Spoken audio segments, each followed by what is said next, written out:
Relevance APSC Mains GS5 Personality Maniram Dewan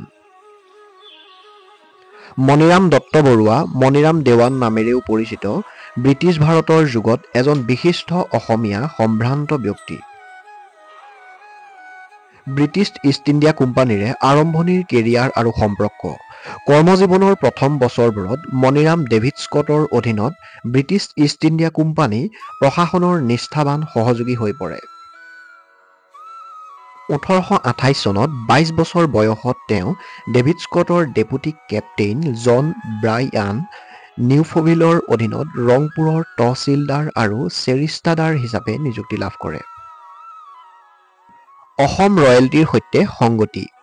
পিছত 1833 পৰা 1838 চনৰ ভিতৰত অসমৰ উপাধি শাসক পুৰন্দৰ সিংহই মণিৰামক বৰভাণ্ডাৰ হিচাপে নিযুক্তি দিয়ে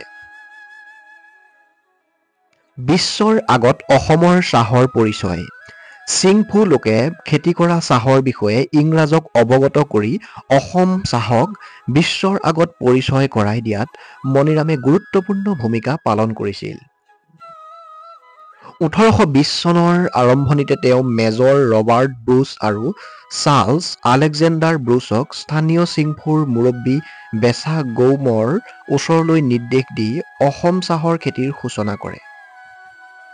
1840 চনৰ মাজভাগলৈকে তেওঁ চাহ খেতিৰ বিশেষজ্ঞতা আহৰণ কৰি শিৱসাগৰৰ চেলুং বা চিংগলুত আন এখন বাগিচা স্থাপন কৰিছিল চাহ বাগিচাৰ উদ্যোগ 1839 চনত মণিৰাম নাজিৰাত অসম চাহ কোম্পানীৰ দেৱান হৈ পিছলৈ যোৰহাটত নিজাকৈ চীনামৰা চাহ বাগিচা স্থাপন কৰি অসমত ব্যৱসায়িকভাৱে চাহ খেতি কৰা প্ৰথম ভাৰতীয় চাহ ৰোপণকাৰী হিচাপে পৰিগণিত হয় ব্ৰিটিছ শাসনৰ প্ৰতি বিৰোধিতা 1850 চনৰ দশকত ব্যক্তিগত চাহ বাগিচা স্থাপনৰ ক্ষেত্ৰত প্ৰশাসনিক বাধা আৰু ইউৰোপীয় চাহ ৰোপণকাৰীৰ বিৰোধিতাৰ বাবে মণিৰাম ব্ৰিটিছৰ প্ৰতি শত্ৰুতা গঢ়ি তুলিছিল তেওঁ 1852 চনত ব্ৰিটিছ নীতিৰ দ্বাৰা স্থানীয় অৰ্থনীতিৰ শোষণৰ ওপৰত আলোকপাত কৰি এখন আবেদন দাখিল কৰি আহোম ৰাজ্যৰ পূৰ্বৰ থলুৱা প্ৰশাসন পুনৰ প্ৰৱৰ্তনৰ প্ৰস্তাৱ আগবঢ়ায় 1857 চনৰ বিদ্ৰোহত জড়িত হোৱা 1857 চনত ইংৰাজৰ বিৰুদ্ধে ভাৰতীয় চিপাহী বিদ্ৰোহক সুযোগ হিচাপে লৈ মণিৰামে অসমত আহোম শাসন পুনৰ ঘূৰাই আনিবলৈ চেষ্টা কৰিছিল তেওঁ কন্দপেশ্বৰ সিংহক ব্ৰিটিছৰ বিৰুদ্ধে বিদ্ৰোহ কৰিবলৈ আহ্বান জনায় কটযুক্ত স্থিতি প্ৰেৰণ কৰিছিল যাৰ ফলত ব্ৰিটিছ বিৰোধী চক্ৰান্তৰ সৃষ্টি হৈছিল এক্সিকিউচন আৰু লিগেচি মণিৰাম দেৱান আৰু পিয়লি বৰুৱাক 1858 চনৰ 26 ফেব্ৰুৱাৰীত যোৰহাট কেন্দ্ৰীয় কাৰাগাৰত ৰাজহুৱাভাৱে ফাঁচি দিয়া হয়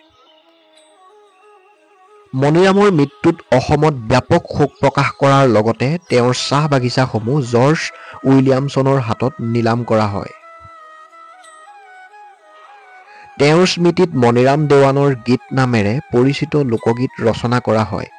আৰু মণিৰাম দেৱান ট্ৰেড চেণ্টাৰ আৰু মণিৰাম দেৱান বয়জ হোষ্টেলকে ধৰি কেইবাটাও অনুষ্ঠান তেওঁৰ নামেৰে নামাকৰণ কৰা হয়